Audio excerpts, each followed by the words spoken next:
한국 영화 자료를 수집하고 아카이빙하는 기관에서 일하는 사람으로서 동시대에 만들어지고 또 과거에 만들어졌던 영화에 대한 영화들을 작품이 만들어진 그 시점뿐만이 아니라 한국 영화사라는 더 긴 흐름의 맥락에서 보고 싶다라는, 그리고 또 이야기를 나누고 싶다라는 그런 생각에서 출발을 하게 됐습니다. 각 작품이 굉장히 다 너무 흥미로워서 그리고 제가 너무 좋아하는 작품들이라 하나씩 소개를 해드리고 싶지만, 일단은 오늘 보실 한국영화 식김에 대해서 소개를 드리고자 합니다. 한국영화 식김은 1995년에 BFI 브리티시 필름 인스티튜트 영국 영화원에서 영화 100주년을 맞이해서 세계 18개국의 영화 역사를 각국의 영화 감독에게 다큐멘터리로 만들어달라는 제안을 합니다. 여기에는 이제 되도록 그런 통사적인 교양 다큐멘터리가 아니라, 혹시 지금 너무 울리나요, 소리가? 괜찮으신가요? 네.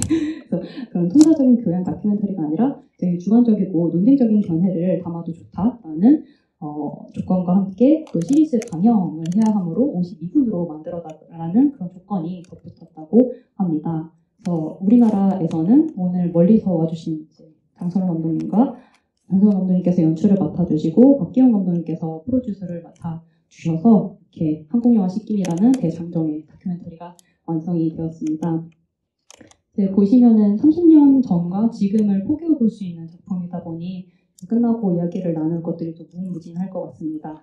그래서 한 가지 양해를 부탁드릴 거는 이게 오늘 보실 상영본이 유일본이에요. 저희 이제 영화글에 이렇게 찾아보시면은 수집기를 찾아보실 수 있는데, 제 당시에 삼성 라이센스 제작한 삼성에서도 그렇고 BFI에서도 그렇고 이 한글판을 감독님께서도 그렇고 한글 버전 상영본을 보유를 하고 있는 곳이 아무것도 없어서 당시 이제 QTV에서 방영된 디지베타캠을 유인본으로 디지털화를 한 버전입니다. 그래서 다소 화질과 음질이 고르지 않다는 점 양해를 부탁드리고자 합니다. 끝나고 저희 감독님 두 분 모시고 또 말씀 듣는 자리에도 또 많은 참석 부탁드리겠습니다. 와주셔서 감사합니다.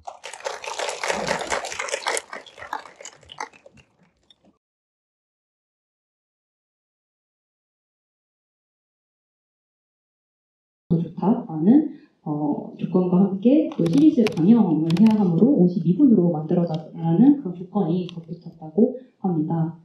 우리나라에서는 오늘 멀리서 와주신 장선호 감독님께서 연출을 맡아주시고 박기영 감독님께서 프로듀서를 맡아주셔서 이렇게 한국영화 식김이라는 대장정의 다큐멘터리가 완성이 되었습니다. 보시면은 30년 전과 지금을 포개어 볼 수 있는 작품이다 보니 끝나고 이야기를 나눌 것들이 좀 무궁무진할 것 같습니다. 그래서 한 가지 양해를 부탁드릴 거는 이게 오늘 보실 상영본이 유일본이에요. 저희 이제 영화글에 이렇게 찾아보시면은 수집기를 찾아보실 수 있는데, 당시에 삼성 라이센스 제작한 삼성에서도 그렇고 BFI에서도 그렇고 이 한글판을 감독님께서도 그렇고 한글 버전 상영본을 보유를 하고 있는 곳이 아무것도 없어서 당시에 이제 QTV에서 방영된 디지베타캠을 유인본으로 디지털화를 한 버전입니다. 그래서 다소 화질과 음질이 고르지 않다는 점 양해를 부탁드리고자 합니다. 끝나고 저희 감독님 두 분 모시고 또 말씀 듣는 자리에도 또 많은 참석 부탁드리겠습니다. 와주셔서 감사합니다.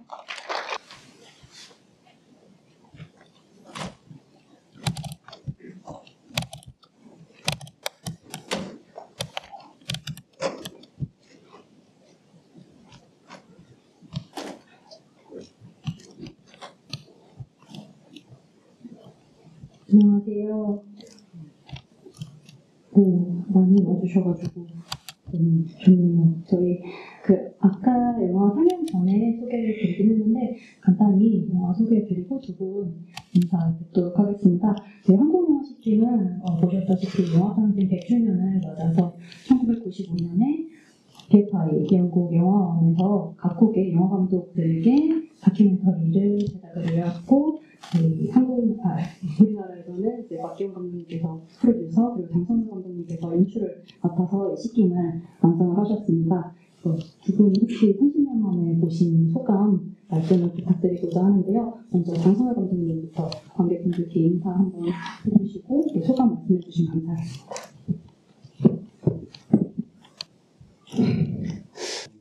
96년도에 무슨 자리에서 한번 상영했던 것 같아요. 그래서 그때 그래서 제가 이제 점검차 한번 봤던 기억이 나는 것 같기도 한데 기억이 맞는지 모르겠습니다.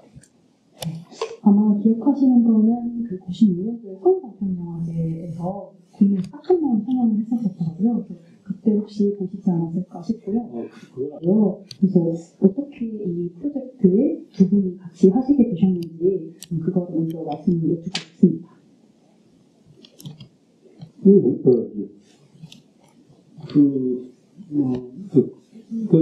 1995년이 영화 탄생 100주년이 이제 되는 해잖아요. 1895년에 그런 카페에서 르네 경자가 만든 이제 첫 번째 영화가 상영되는 걸 영화 시작으로 정했으니까.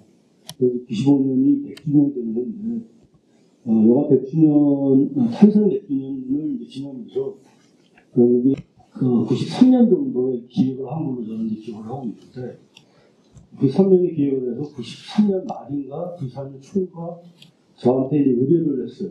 한국 프로그램도 만들고 싶은데 그 한국에서 제작비나 이런 거를 자체적으로 조달을 해야 되고 그게 가능하냐. 근데 그게 그렇게 문의가 와서 바로 제가 근데 그 직전에 94년도에, 93년도에 그 전에 하고 싶다는 영화를 제가 이제 프로듀싱을 했는데 이제 처음에 보시는 자담의 정원한테 제가 이제 의향을 여쭤봤고 정원님께서 흔쾌히 하시겠다고 하셔서 시작이 됐던 거고요. 삼성 나이스라고 하는 데는 이제 음반 사업다고 했었는데 어쨌든 영화는 그 전에 못하고 형이와 씻긴 두 작품만 참여하고 다시 삼성 영상사업단이 생기면서 그룹 전체에 그러니까 통합해서 영상사업이 생기면서 그게 없어졌어요. 사실. 그래서 이게 두 번째 두 작품만 참여하게 된 그런 장선 감독님께서는 처음 이렇게 박기호 감독님께 제안을 받으시고 혹시 어떠셨는지 방금 마이크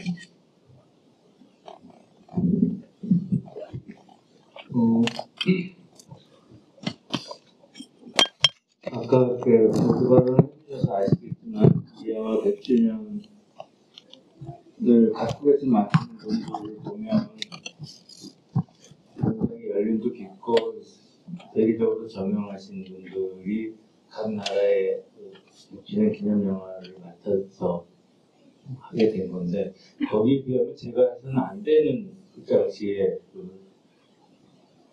여전히 신인 같은 감독이었는데 과감하게 저한테 제안했던 것도 대단하지만 아마 우리나라에서 이문택 감독님이 이 프로젝트를 하셨어야 될 것 같은데 어떻게 고생하셨는지 모르지만 제가 염치 없이 해보겠다고 하게 됐습니다.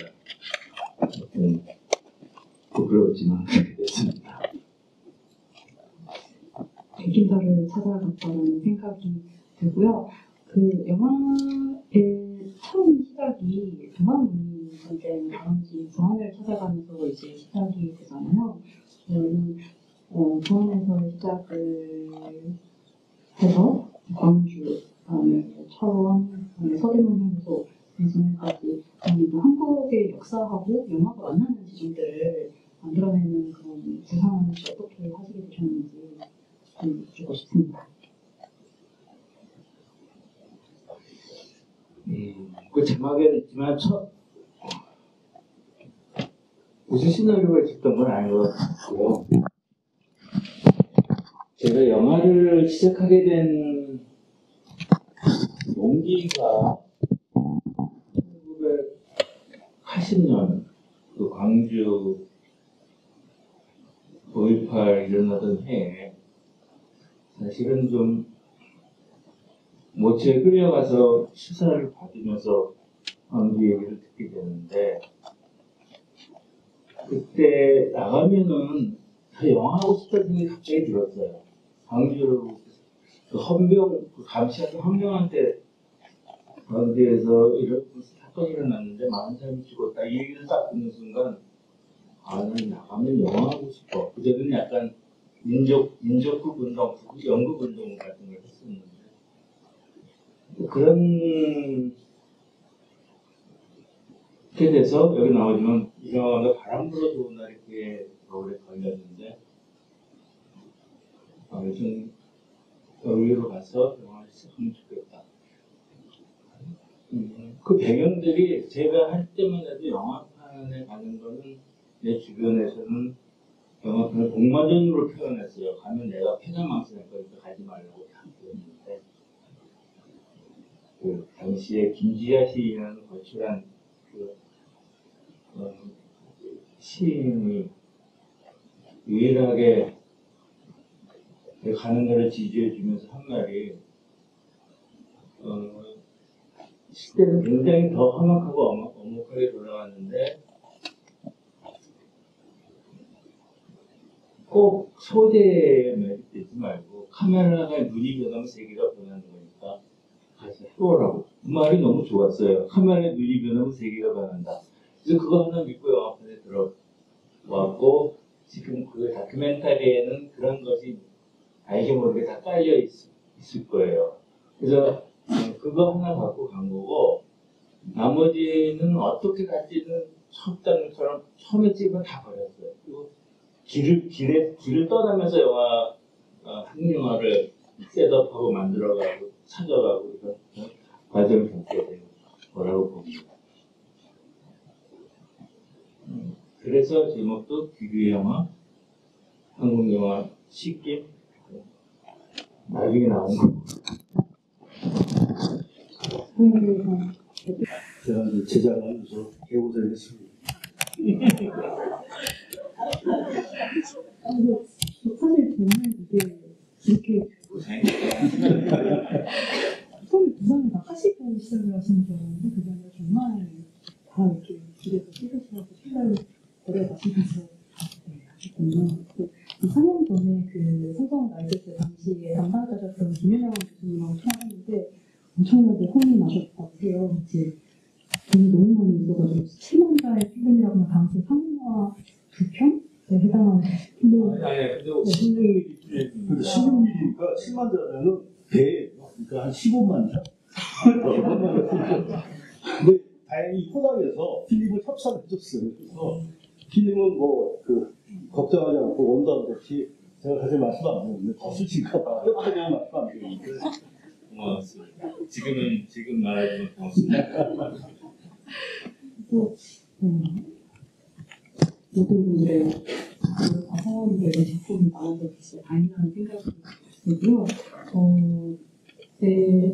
하나만 더 여쭤볼 좀 관계해서 질문을 글을 넘겨보려고 하는데 이 영화를 얘기하면 있어서 감독님의 작품 세계를 이야기하면 있어서 새로운 영화를 위하여 책을 또 해놓을 수는 없을 텐데 혹시 모르시는 분들을 위해서 간단히만 소개를 드리자면 그 새로운 영화를 위하여는 1983년에 서울영화집단에서 쓰는 책으로 장순호 감독님께서는 당시에 책의 처음과 끝에 해당하는 것에 글을 쓰셨었어요. 그 제목이 그 처음에 해당하는 부분 새로운 영화라는 글로 83년의 시점에서 한국 영화계의 현실을 짚어내면서 이제 제가 좀 발췌해서 말씀드리자면 오락적 요소에만 집중하면서 세계의 실상보다는 환상 열매이며 신물보다는 호기심을, 노용보다는 성적 행동을, 노동보다는 소비를 부추기며 선량함을 웃음거리로 만드는 것이다 라고 이렇게 같이 보시면서 민중에 대한 영화를 만들어야 한다고 이제 이야기를 하시고 끝에 해당하는 열려진 영화를 위하여에서는 기존의 영화 문법을 따라가는 것이 아니라 마당극이라는 우리만의 언어를 통해서 카메라를 시선을 새롭게 보아야 한다고 이야기를 하는 그런 글이었는데요. 이제 이런 83년의 새로운 영화를 위하여에서의 마당극에 대한 생각과 12년 후에 이제 만드신 한국 영화 시킴에서의 시킴 곳은 혹시 어떻게 이렇게 연결이 되는지 말씀을 듣고 싶습니다.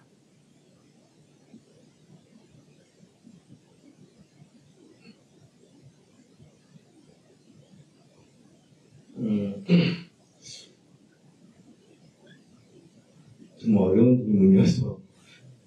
그러면 혹시 씻긴 곳을 제가 말씀을 듣기로 당시 담당하셨던 이정화 선생님께서 이 씻긴 곳 컨셉이라고 해서 이거를 사용하는 걸 듣고 끝까지 반대를 하셨는데 이제 감독님께서 이건 해야 된다라고 하셨다고 들었습니다. 그래서 그 이유가 혹시 어떤 데 있었을지. 이렇게 잘 들리세요? 누가 그러지? 이정호 씨가 갑니다.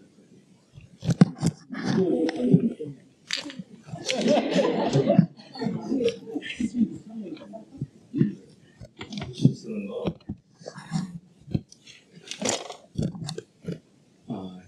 저는 아마 이 시킴 다큐멘터리뿐만 아니라 지금 말씀하신 새로운 영화를 위하여라는 책의 두 편의 에세이 같은 글을 실었는데 거기서 감독은 무당 같아야 된다는 생각을 많이 했어요. 무당의 역할이 여러 가지로 표현이 가능하지만 죽은 자를 이렇게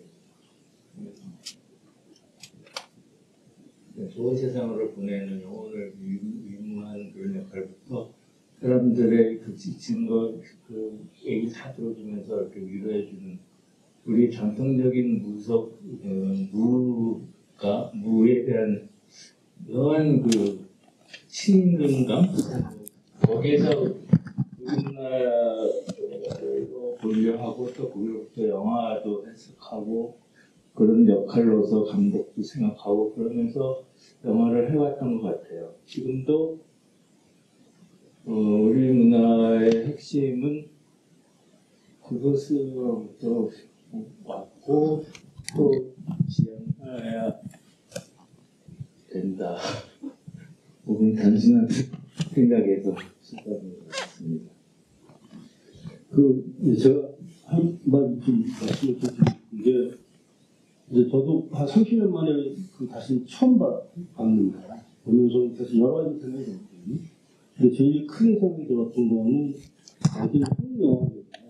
이 다큐멘터리에 대해서 굉장히 그때가 아시는 분은 아시겠지만은 전환기였거든요. 그러니까 구 영화 충무로에서 새로운 이제 한국 영화 산업으로 아까 그 인터뷰 나오지만 대격도 참여하고 또 이 다큐멘터리 같은 경우에도 삼성전자에서 제작 지원을 하고 이런 좀 과도기고 전환기 같은 시점이었는데 그래서 그랬는지 대부분의 여기서 쓴 클립들은 기존에 있는 충무로 영화사들이 다 제작을 한 거고 그 영화사에서 판권을 다 가지고 있었던 건데 판권을 그거를 이제 허가를 받는 게 사용 허가를 받는 게 굉장히 어려워요. 굉장히 대놓고 뭐라고 이제 못 쓰게 하는 경우도 있긴 있었지만 그거보다는 이게 하여튼 여러 가지 교묘하게 골탕을 먹이를 찾아가면 자리 없고 무슨 또 두 번째 찾아가면 갑자기 도장을 안 갖고 왔다고 그러고 이상하게 해서 계속 골탕을 먹이는데 처음에는 왜 이럴까 하다가 좀 생각을 해보니까 결국에는 이제 이 사람 이 9세대 영화인들이 선배들이죠. 선배들이 생각하기에는 아까 이제 장관님께서 말씀하셨던 것처럼 이런 영화는 좀 이렇게 대표를 할 수 있는 이 영화계를 한국 영화계를 대표할 수 있는 아마 임원택 감독님도 대표자라고 생각하지는 않았을 거예요. 그분들도. 하여튼 그 부분보다 더 원로 감독께서 하셔야 되고 그런 분이 해야 그리고 제작도 영화사에서 해야 되고 하는데 하여튼 당신은 저 30대 초반이었으니까 30대 초반에 어디서 와가지고 미국 영군이 얘기하고 어쩌고 하는 게 못마땅했던 것 같고 그다음에 이제 장관님의 접근하는 방식에 대해서도 상당히 못마땅했던 것 같고 왜냐하면 장관님 참석 안 하셨지만은 칸에서 이제 프리미어를 하는데 프리미어를 하기 전에 여기 이제 클립 같은 거를 사용을 해주신 태훈 영화사 이태원 사장을 비롯해서 그런 분들을 모시고 인터뷰에 응해 주신 분들 연락을 하나 드리고 그래서 이제 시사회를 가졌거든요. 칸에 가기 전에 한국에서 시사회를 가졌는데 그때 이제 장관님이 제가 말씀 안 드려서 참석 안 하셨는데 안 가길 잘하셨어요. 제가 거기서 맞아 죽을 뻔했거든요. 진짜 분위기가 안 좋아서 이따위로 한국 영화사를 이따위로 정리를 하느냐고 라는 그런 분위기 있어요. 굉장히 못마땅해 하시고 굉장히 안 좋은 분위기였는데 그러니까 지금 봐도 저는 잘 만드셨다고 생각해요. 잘 만드셨다고 생각하고 칸에서도 굉장히 반응이 좋았고 아쉽게도 하여튼 칸 이후로는 다른 데서 상영할 기회가 많지 않아서 그게 되게 아쉬운데 이 시리즈를 기획한 사람이 BFI에 당시 거기에 어떤 역할을 하고 있었던 컬린 무케이브라는 영국의 영화학자, 굉장히 유명한 영화학자인데 그 사람이 칸에서 여기 이제 첫 번째 상영할 때 와서 보고 굉장히 호평을 했었거든요. 그래서 자기가 봤을 때는 시리즈 중에서 마틴 스코세이지도 있고 아까 말씀드렸던 것처럼 오시만 행사도 있고 고다르도 있고 키스옵스키도 있고 당대의 최고 감독들이 다 자기 나라 이 프로그램을 만들었는데 자기가 봤을 때 최고다, 제일 좋다, 이렇게까지 얘기를 했었거든요. 그래서 진짜 얘기해 주지. 지금 봐도 다른 것도 잘했다고 생각합니다. 아마 지금 말씀하신 것보다 더 많은 우여곡절이 있으셨을 것 같은데 혹시 관객분들 중에서 질문 있으시면 손 들어주시면 저희가 마이크 전달해드리도록 하겠습니다. 질문 있으실까요? 손 들으시나요?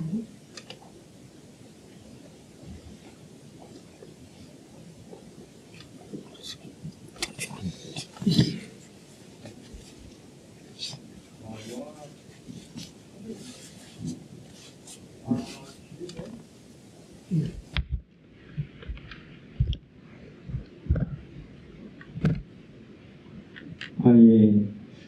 너무 잘 봤습니다.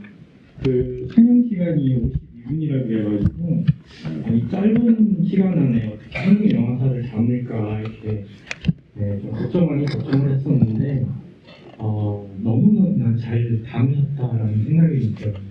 그때 당시 어떤 시대 상황이라든지 그런 것도 이렇게 담겨 있고 감독들의 인터뷰, 그다음에 한국 영화사의 그 짧은 클립들, 그러니까 이 모든 것들이 다 아우러지면서 52분이라는 시간이 결코 이렇게 짧지 않은 시간이구나라는 생각도 좀 들었고, 야, 이 짧은 시간 안에 이거를 다 담으셨다는 이런 생각도 좀 들었어요.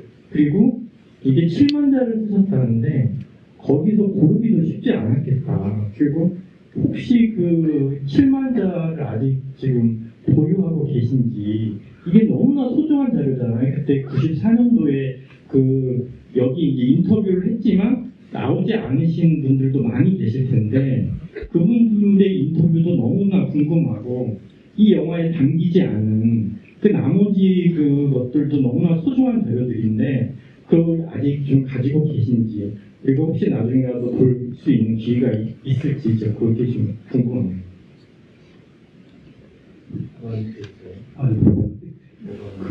제가 기억이 정확한 건 아니지만은 그 자료에 저희가 기증을 하는 거예요. 왜냐면 그게 양이 많아서 그 자리에다 공헌할 수가 없었고, 그래서 다 이제 16mm 촬영한 거는 현상을 해서 텔레시대를 다 떴거든요. 비디오로 나오는 게 베타캠, 당시 베타캠 시대에서 베타캠으로 다 전환을 했는데 다른 건 모르겠지만은 그 전환했던 베타캠 테이블 영상자료를 시중에 하는 거죠. 그 말씀을 그대로 듣고서 그 서울광대 종합적 기준에는 나오는 게 근데 그러면은 어쩌면은 삼성전자에서 그걸 가지고 있다가 삼성전자가 이제 아까 말씀드렸던 대로 한국 영상 사업단하고 통합이 되고 하면서 어쩌고 하면서 이게 없어졌을 수 있을 것 같아요. 근데 그때 어쨌든 제작비를 다 삼성전자에 줬기 때문에 그런 것들 삼성전자에서 좀 알뜰하게 다 챙겨갔거든요. 자기네 재산이고. 필름은 저희가 한번 좀 수집 차원에서 알아보고 조사를 해보도록 하겠습니다. 너무 귀한 자료예요. 참고로 제가 지금 그거 편집하는데 애를 너무 많이 찍었으니까 애를 먹었을 텐데 그 당시 시간으로 제가 55분으로 잘라야 된다고 해서 55분까지 시간을 쓴 것 같은데 52분으로 지금 발표가 돼서 이것도 좀 확인해 보겠습니다. 왜냐면 거기서 규정상 55분 안에 끝내라고 해서 1분 다투면서 유출을 다투가면서 했고, 이때 이 영화 선정을 도와준, 저는 영화를 워낙 안 보고 영화에 대해서 잘 모르니까 선정을 도와준 2명의 평론가가 있었어요. 그 중에 하나가 이정화, 이효인인데 이정화 평론가는 그 사람이 너무 좋아져서 이렇게 이제 많이 보는 건데 이정화 평론가는 어느 날 피라를 겪으면서 평론가의 애를 버리고 목수가 돼서 한국 건축 하는데 목수가 돼서 가버렸고요. 이효인은 교수님으로 있고 오늘 모셨으면 좋았을 텐데 갑자기 근데 그런 사람의 도움과 이런 것을 통해서 이렇게 됐습니다. 연인편 같은 경우는 이제 한국판 최근 연인편 22분인데 이게 아마 영문 버전으로 그 토니 베인츠 전문가가 이제 나레이션 하는 거는 말씀하신 대로 55분 네, 오세요. 네, 거고 저도 좀 관련해서 궁금한 게 그 크레딧에도 잠깐 나오듯이 홍기선 감독님이 또 고마우신 분들이었고 봤던 자료에 홍기선 감독님을 인터뷰했다라는 그 그러니까 인터뷰하고도 못다는 사람들이 꽤 있어요. 홍기선 감독님 홍성도 있고 김현 편집기사님 사실은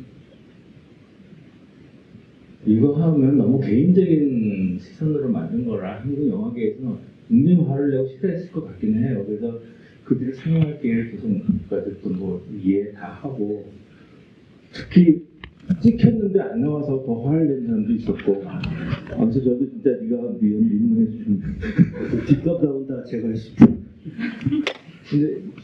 근데 저는 깐에 가서 어쨌든 저 문제에서 깐에 초대돼서 25편인가 만든 18편 나라에서 그 중에 7편이 상영을 그 정도 됐어요. 그 중에 골라서 7편 상영됐을 때 끼어서 간 건데 뭐 환대를 많이 받아서 고맙긴 한데 제가 하나 잘했다고 생각하는 건 다른 사람들은 자기 영화를 많이 끼어 있는데 난 영화가 내 영화 하나 안 끼어서 칭찬받은 거 기억해요.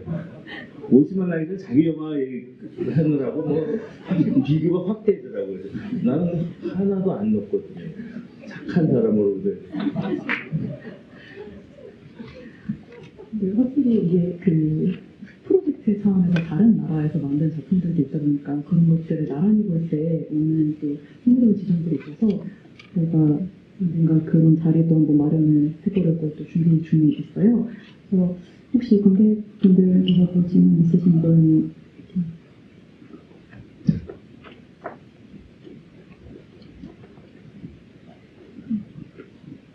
안녕하세요. 전설처럼 그때만 했었던 영화를 지금 보게 돼서 너무 감명이 깊습니다. 그 7만자는 뭐 15만자를 찍으시고 마이크 주고 마스크 잘안 들려요. 아닙니다. 그 찍으시고 그걸 어떻게 출연내셨는지 정말 신내림을 받으신 것처럼 뭐 이렇게 어떤 기준에서 어떤 식으로 1분 쌓아서 이렇게 그래도 하나의 유기체잖아요. 딱 보니까. 여기 이 자리에 그 당시 저를 보조했던 연출부 그 연출 조감독 두 사람이 와 있어요. 그 사람들이 다 추려줬을 거 아니면 평론가들하고 먼저 1차 추려줬을 거예요. 제가 게을러서 일일이 다 못했을 거고 그 스태프들이 갖고 있는 고생들의 덕이라고 봐요. 아니 그리고 이제 그 여기 이제 보면은 그 대부분의 촬영이 94년도 뭐 10월부터 12월 그 사이 한 3개월 정도에 이루어졌잖아요. 한 영화제는 5월이잖아요. 그러니까 아무리 늦어도 3월 말까지는 완성이 돼서 보내줘야 되니까 시간이 이제 축복됐어요. 지금. 그래서 뭐 거의 이제 그 편집의 감금 상태로 그렇게 할 수밖에 없어. 시간이 없어서. 그렇구나. 그렇구나. 발등에 불이 떨어지면 이렇게 갑자기 많이 추려지는 그 하나 더 질문할 수 있다면 추가적으로 하고 싶은데요.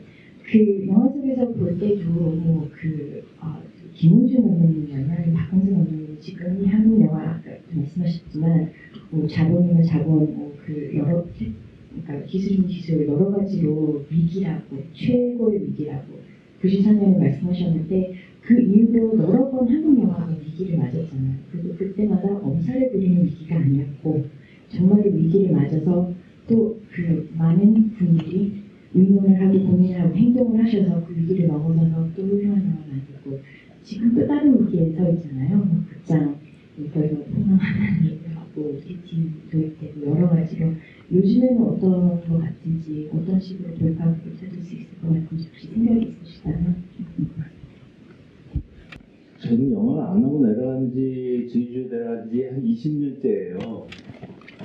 그래서 그런 전망에 대해서는 언급할 자격이 없다고 봐요. 지금 박 감독님은 바로 직전에 영화진흥위원회 위원장까지 하셔서 여기 얘기를 들어보고 있습니다.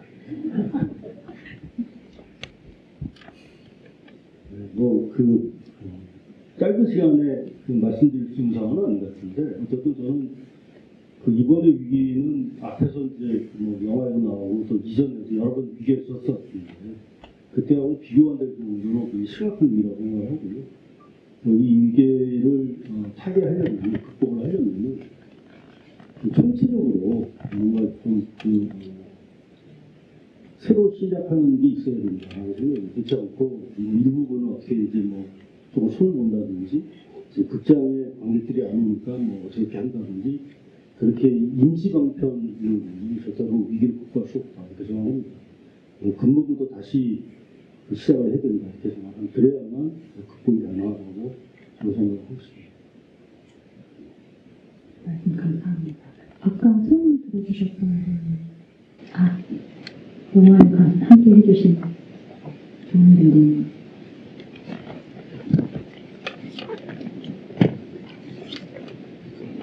다른 거 아니고요. 아까 이 자료가 어디 갔는가 다들 궁금해하셔가지고 그때 제가 보감독이었기 때문에 그 자료들이 아마 굉장히 저는 그 당시에도 굉장히 소중하다고 생각했는데 왜냐하면 임건택 감독님이나 이장호 감독님이나 감독님들 인터뷰가 4시간, 5시간씩 했어요. 엄청난 분량의 인터뷰를 했고 또 개인적으로 장 감독님이 그 감독님하고 가깝기 때문에 아주 사적인 대화들을 다 인터뷰 내용으로 했거든요. 그렇기 때문에 정말로 영화에 대한 많은 얘기가 담아있는데 그거를 필름으로는 아마 싱크를 사운드를 뜨지 않았기 때문에 필름에는 사운드가 없을 거고요. 베타로 해가지고 그걸 싱크를 맞췄어요. 그래서 베타를 전체 베타는 아마 남아있을 거고 그때 박효 감독님이 영상 자료원에 맡긴다는 얘기를 제가 확실하게 들었거든요. 그러니까 그게 아마 분명히 있을 거예요. 필름조차도 아마 사운드가 없는 필름조차도 아마 영상 자료원에 있을 거예요.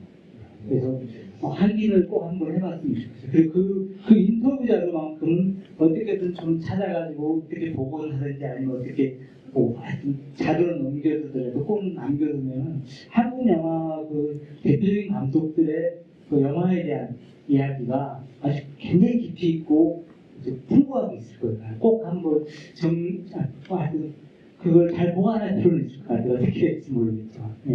그렇기 때문에 저희가 아마 DB 시스템이 이제 구축되고 제작된 게 2000년대 이후여서 90년대 이전 자료들이 들어야 될 수도 있는데 제가 모든 거를 뒤집고 해상원들을 해서라도 좀 찾아내도록 하겠습니다. 오늘 감사드리고요. 하나 궁금한 게 있는데 사실 한국 영화 시게임이 큰 의미를 가지는 것 중에 하나가 정상 감독님의 영화 세계에 어떤 한 점수를 좀 데려갈 수 있는 작품이라고 저는 생각을 하거든요.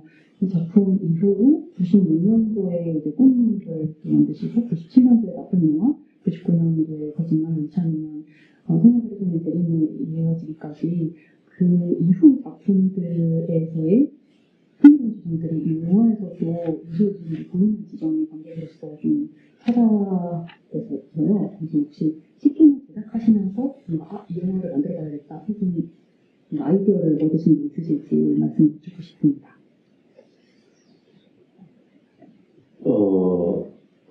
이 영화를 만들고 국내 영화인들한테 굉장히 그 맹대를 받긴 했지만 개인적으로는 사실 굉장히 좋은 경험이었고 제가 영화 전공이 아닌 사람이 영화에서 근본적으로 이해하는 계기도 됐고 그래서 상당히 사실 개인적으로 좀 중요한 시점에 있던 영화입니다. 그러고 나서 이 영화 다음에 꽃잎을 했나? 너에게 날 보는데 꽃잎 바로 꽃잎을 했나? 꽃잎이 사실은 제가 영화 아까도 잠시 얘기했지만 영화를 해야겠다 했던 사건이 그 광주 5.18이었고 이게 언젠가는 영화를 해야지 했던 것을 이 작품 이후로 했다는 거는 이것이 줬던 영감이 굉장히 광주 극장에서 그 한 인터뷰 어떻게 거기서 그분을 만났지만 그 대형군이 거기 들어와서 묻고 거짓 못 먹고 술에 취해서 그런 살벌한 장면들을 증언해 주셨는데 그 다음 작품으로 꽃잎을 하게 됐다는 건 굉장히 저한테 중요한 일단 큰 짐을 덜어놓는 계기가 되는데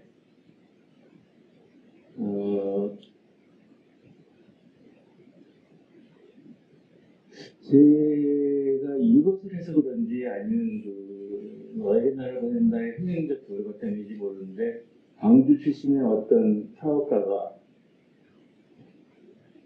영화를 저를 하고 싶다고 찾아왔었어요. 근데 이분은 약간 이rum업 중에서 상당히 제 사람 모으신 분인데 광주 분인데 어느 날 그냥 지나가는 따님이 아빠 맨날 나 그 학교 교사를 안 해 아버지 직업이 이렇게 써야 돼 하고 이제 항의를 했대요. 그래서 이 사람이 갑자기 어느 멋있는 사업을 하고 싶다고 찾아온 게 영화였고 처음 찾아온 게 저였어요. 그래서 제가 그때 그랬어.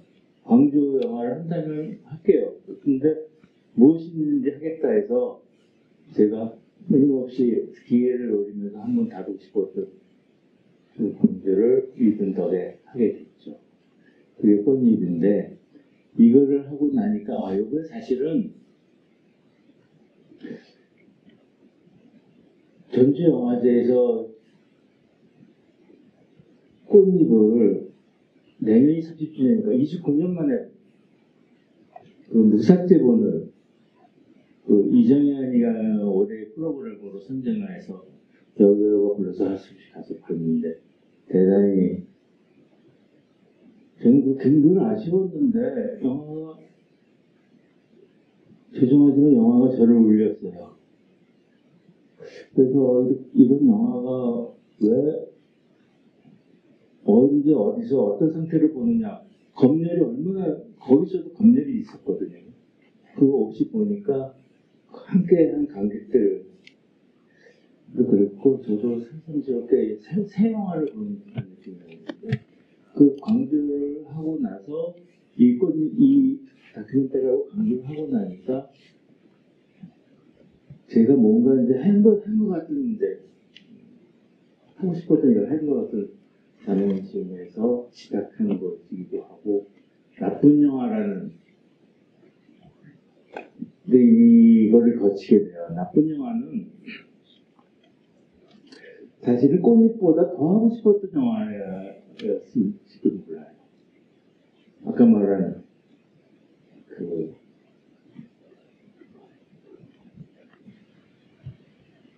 무당으로서 할 수 있는 최고 열린 영화를 제가 지향을 했거든요. 영화가 이렇게 장르적인 특성상 갇힌 세계를 그릴 수밖에 없는데 나쁜 영화가 완전히 열린 세계를 향해 했던 그 영화적 그 추구했던 이상을 실험해보고 어느 정도 성과를 얻었던 게 나쁜 영화였거든요. 그거 하고 나니까 이제 제가 좀 그렇게 됐어요. 그리고 나서 좀 너무 자만심이 별로 나은 게 거짓말까지 했으니까 거짓말을 감옥에 간 친구, 감옥에 기소된 사람의 소설을 갖고 내가 감히 영화를 하면 됐으니까. 그렇게 베이스까지 갔으니까. 너무 기고만장해가지고 도전한 게 액션 영화였단 말이에요. 큰 자본이 들어가는 액션 짓을 했죠.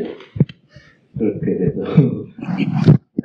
저는 지금 저의 과정은 대충 얘기하면 그렇게 되는데 하여튼 이 영화가 주는 의미는 오늘 상상적인 있지만 공부 많이 했던 경험인 것 같아요. 고맙습니다.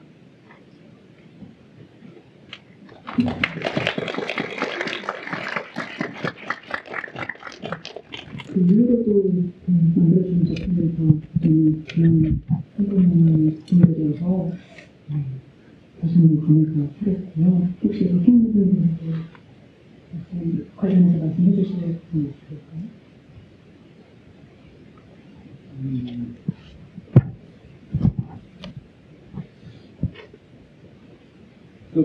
아까 말씀드렸던 것처럼 굉장히 오랜만에 다시 보고 있어요.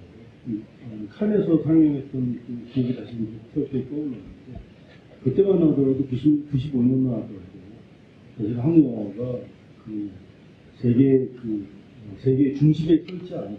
그래서 칸에서도 어떤 그런 거를 되게 이제 느꼈었거든요. 근데 30년이 지난 지금 위상이 한국 영화에서 많이 달라졌잖아요. 그래서 당시 그때는 뭐 이제 아까 언급했던 것처럼 뭐 고다르라든지 뭐 스코세스라든지 이런 세계적인 감독들하고 같이 이제 그 상영이 되고 하니까 그때 보면 유축이 되고 좀 분위기도 었는데 지금 오랜만에 다시 보니까 아 그때 그럴 필요가 없었구나 하는 생각이 듭니다. 감사합니다. 혹시 질문 있으신 분 손 들어주시면은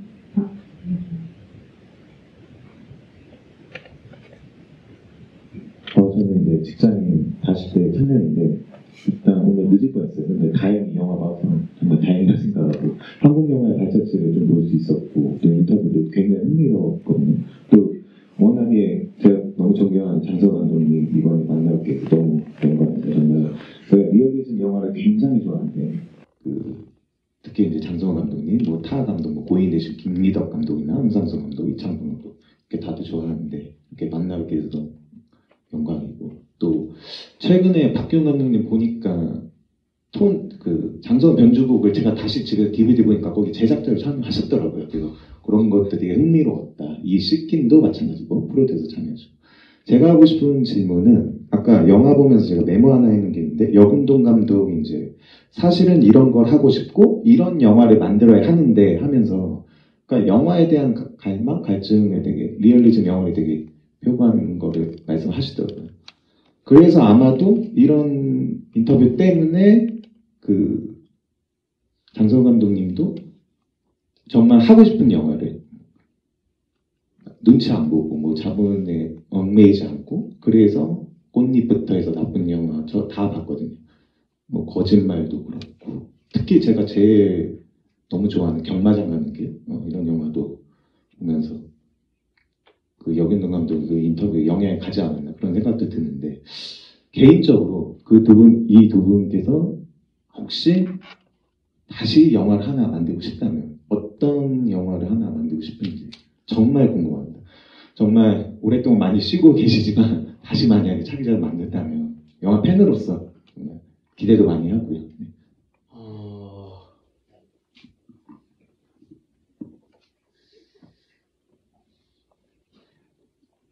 사실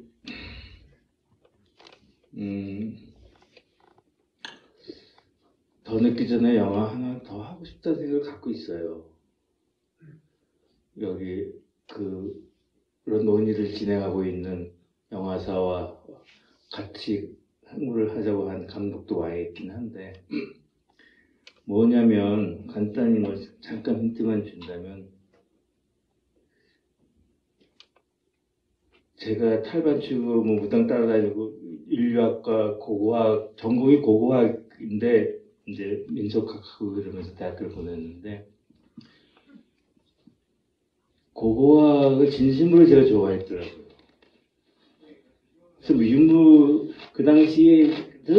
학교가 쉬고 뭐 문 닫고 뭐 이러던 시절인데도 발굴은 내가 끊임없이 쫓아다녔어요. 발굴 딴 거 놀다가도 공연장 다니고 놀다가도 발굴 있다 그러면 찾아가고. 근데 강제로 학교를 2번이나 쫓겨나고 강제로 졸업한 게 10몇 년 뒤에 학교를 졸업하는데 전공을 할 수가 없었죠.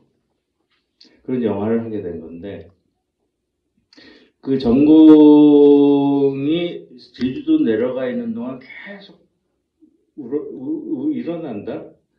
물론 처음에는 이제 불교에 대한 공부를 더 했죠. 제가 성냥팔이 소녀의 이름으로 불교에 대한 오해를 한 거 아닌가 하는 것 때문에 한 10년 가까이 초기 불교를 다시 공부했고 그 이후 되니까 그 아까 말한 고고학적 그 아쉬움이 계속 일어나서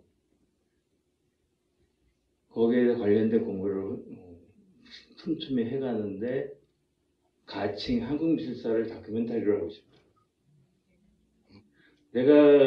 누가 그랬어요. 자기가 보고 싶은 책이 없으면 자기가 쓰는 거라고. 그 영화로 한국미술사를 쓰고 싶은 거예요, 지금. 언젠가 나오면 봐주시고 도와주시기 바랍니다. 근데 이게 되게 커요. 한국미술 다시 쓰는 거. 꼭 만들어지길 기원을 하겠습니다. 혹시 아유, 고맙습니다. 박기영 감독님께서도 혹시 두 분께서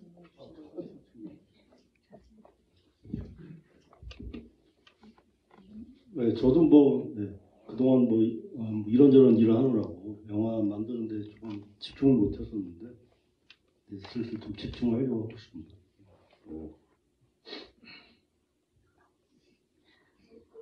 저희 혹시 마지막 질문 주실 분 계실까요? 얼마 전에 제주도에 내려와서 제주도 사는데 왜 왔어? 했더니 영화 찍으러 왔대요. 영화 헌팅하러. 그 헌팅 뭐냐면 4.3을 현장들을 보러 왔어요. 그런 데 영화가 나올 것 같죠. 근데 그걸 인도네시아라고 한대요. 내가 되게 미리 다 까고 인도네시아에 비슷한 사건이 있었다고. 그게 이렇게 병렬적으로 또 재밌겠다 그러면서 약간 셈을 냈죠. 기대되는 이야기. 혹시 질문도 있으실까요?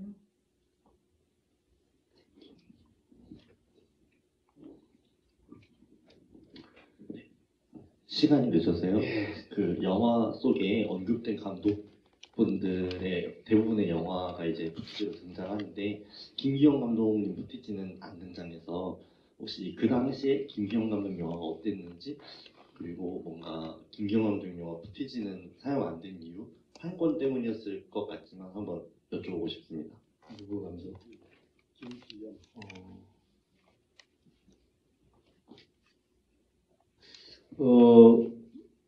김기영 감독 작품이 하나도 소개 안 됐나요? 하나인가요? 제가 아까 말했지만 영화를 많이 접하지 않고 영화로 들어왔는데 아마 그 평론가들이 꼽아준 것 중에 많이 안 들어오는 거죠. 아니요, 그건 아니고요. 그러니까 여기서 일면은 김기영 감독의 한여 같은 경우는 당연히 들어가야 했어야 되는데 안 들어간 거는 그때 저작권자를 못 찾았던 거. 지금은 조금 정리가 됐는데 90년도 그 중반 정도만 하더라도 저작권자가 되게 애매모호했었어요. 그래서 한여도 아마 그랬던 걸로 저는 기억을 하고 있어요. 그래서 그리고 이제 그 BFI에서는 저작권이 해결이 안 되면 절대로 상영을 못한다. 포함시키면 안 된다라고 방침 같은 게 있었거든요. 그래서 반드시 그거를 증명하는 서류를 첨부를 했었어요. 그러니까 이 영화의 클립을 사용하는 허가를 받았다라는 걸 첨부를 하지 않으면 당연히 나중에 밖에 문제가 생기니까. 그래서 이제 다 이제 일일이 그러니까 원래 이제 그 당시만 하더라도 한국에서 일을 하던 방식은 그런 거 상관하지 않고 무작정 쓰는 거예요. 무조건 쓰는 식이었는데 이제 그 BFI에서 기획한 BFI에서 그거를 이제 굉장히 강하게 얘기를 해서 일일이 다 이제 그걸 찾아다녔거든요. 근데 그 장 감독님께서 원하셨던 그 사용하고자 했던 클립의 한 반 정도는 그런 이유로 해서 아니면은 뭐 저작권자가 자기는 동의를 못 해주겠다라든지 뭐 이런 이유로 해서 그 포함이 되지는 않았어요. 네, 덕분에 저도 오늘 확실히 알았습니다. 그것도 제가 설명을 정리가 김기영 감독님 작품, 김기영 감독이 인터뷰까지 진행할 생각을 했었거든요. 근데 김기영 감독님께서 인터뷰를 거부하셨어요. 근데 이제 그 이효인 평론가 분하고 이정화 선배가 아마 김기영 감독님하고 연락을 했을 텐데 그 거부한 이유는 뭐 정확하게는 모르지만 이효인 선배 얘기는 나한테 그렇게 얘기를 했어요. 김기영 감독님은 지금도 본인이 현역 감독이라고 생각한다. 그리고 영화를 곧 찍을 생각을 하고 있다. 근데 이런 다큐멘터리아에 이렇게 진한 감독처럼, 옛 감독처럼 되는 게 싫다. 그런 이유 때문에 아마 인터뷰를 거절하고 그랬다. 이런 얘기를 그 당시에 들었었거든요. 그거를 또 다른 이야기도 있는 거예요. 아, 그래요? 저도 한번 그래서 찾아갔었거든요. 네. 한번 찾아가서 그때는 하시겠다고 했던 걸로 저는 기억을 하는데. 그래서 이제 필름을 안 줘. 아니요, 근데 어쨌든 그 하전은 제가 기억을 하는데 저작권을 김기영 감독이 가지고 계시지 않으셨어요. 판권을. 그래서 그게 하여튼 막 돌고 돌아가지고 그래서 그 해결을 못했어요, 결국. 새로운 이야기들이 많이 들을 수 있어서 너무 좋은데 제가 시간 관계상 이제 두 분 말씀 마무리하면서 자리를 마무리를 해보고자 합니다. 혹시 박경 감독님 먼저 관객분들께 인사해 주실 수 있을까요? 예, 뭐 이렇게 와서 봐주셔서 감사하다는 말씀 드리고 싶습니다. 감사합니다.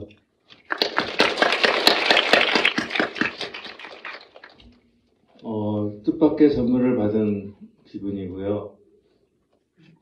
이 영화가 만든 지 30주년 됐다는 것도 몰랐는데 갑자기 이렇게 자리를 만들어준 것도 고맙고 이렇게 끝까지 지켜봐 주신 여러분들 만난 건 너무 환상적인 저녁 밤이었습니다. 감사합니다.